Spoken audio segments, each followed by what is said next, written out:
வணக்கம், நான் உங்கள் யஷ்வந்த் குமார். இன்றைக்கி நம்ம சேனலில் ரொம்ப ஈஸியான டேஸ்டியான சட்பட்டா சிக்கன் செய்கிறது எப்படின்னு பார்க்க போகிறோம். இந்த ப்ரிப்ரேஷனில் நம்ம ஆட் பண்ணக்கூடிய இன்க்ரீடியன்ட்ஸ் எல்லாமே வீட்லேயே பொதுவாக இருக்கக்கூடியது தான். அண்ட் அது மட்டும் இல்லாமல் இந்த சட்பட்டா சிக்கனை நான் பேச்சுலர்ஸ்க்காக டெடிகேட் பண்ணிக்கிறேன். ஏன்னா இது அந்தளவுக்கு ரொம்ப ஈஸியாகவும் இருக்கும், ரொம்ப டேஸ்டியாகவும் இருக்கும். இதோட ப்ரிப்ரேஷன் டைம் பார்த்தீங்கன்னா ஆல்மோஸ்ட் 20 to 25 மினிட்ஸ்க்குள்ளே முடிஞ்சிடும். அந்த அளவுக்கு இது ரொம்ப ஈஸி.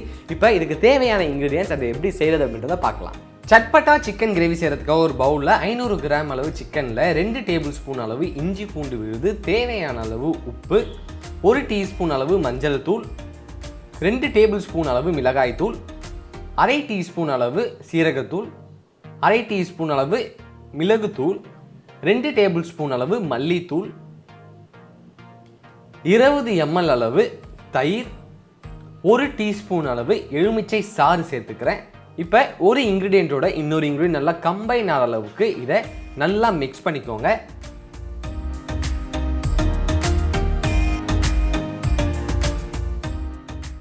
இதை நல்லா மிக்ஸ் பண்ணதன் பிறகு எடுத்து சைடில் வச்சுருவோம். வேற ஒரு பாத்திரத்தில் 30 ml அளவு எண்ணெய் சேர்த்துக்கிறேன். எண்ணெய் நல்லா சூடானதன் பிறகு கொஞ்சம் கருவேப்பிலை சேர்த்துக்கலாம்.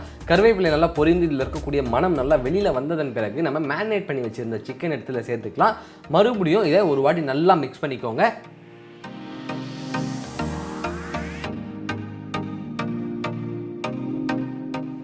இதை நல்லா மிக்ஸ் பண்ணிட்டேன். இந்த சிக்கனை நம்ம டோட்டலாக 15 நிமிடம் குக் பண்ண போகிறோம். அதுக்காக இதில் ஒரு 100 ml அளவு தண்ணி சேர்த்துக்கிறேன். தண்ணி ஊற்றினதன் பிறகு இந்த மசாலா இருக்கக்கூடிய பச்சை வாசம் இல்லாமல் இந்த சிக்கன் நல்லா பர்ஃபெக்டாக குக் ஆகிறதுக்காக ஒரு லிட்டை போட்டு க்ளோஸ் பண்ணி மீடியம் ஃப்ளேம்லேயே வச்சு இது குக் பண்ணிக்கிறேன்.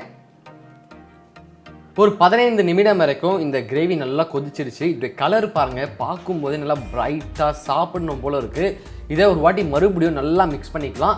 நம்ம சேர்த்துருக்க எண்ணெய்லாம் இந்த கிரேவி மேலே வந்திருக்கு. அது மட்டும் இல்லாமல் இந்த சிக்கனும் பர்ஃபெக்டாக குக் ஆகிருக்கு.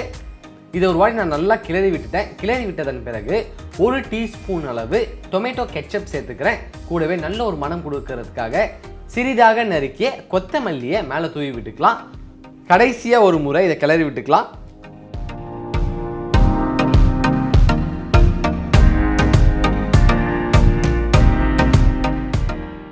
அவ்வளோதான், ரொம்ப ஈஸியான டேஸ்டியான குவிக்கான சட்பட்டா சிக்கன் ரெடி ஆகிடுச்சு. இதை அழகாக ஒரு பவுலில் போர்ஷன் பண்ணிக்கலாம்.